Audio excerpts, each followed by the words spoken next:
مړه د مشرانو خبرې خاصې خوږې او ډېر خوند کوي خو چې بیا درته دا قیسې کوي او دا قیسې اورې که نه دا څه بل شان خوند کوي. زمونږ د کلي مشر ملک خان سید حاجي صاحب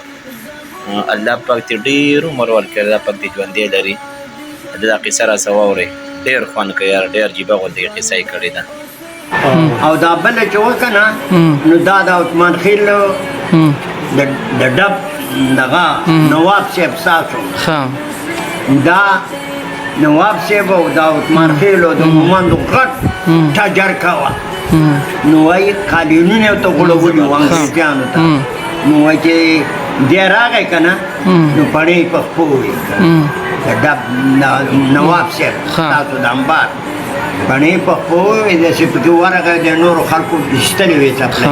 او دی پسې ورغی نو وایي د مومند ویل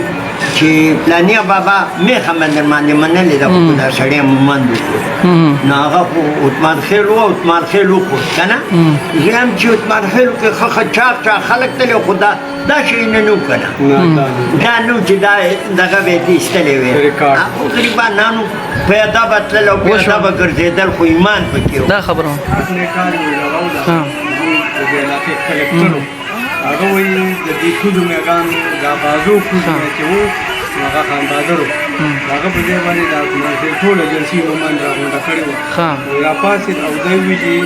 ما 1400 روپۍ ته دا ایجنسي جوړم کړې ده او هغه سړی به ما ته کړي چې دا 1400 روپۍ ما نه راکړي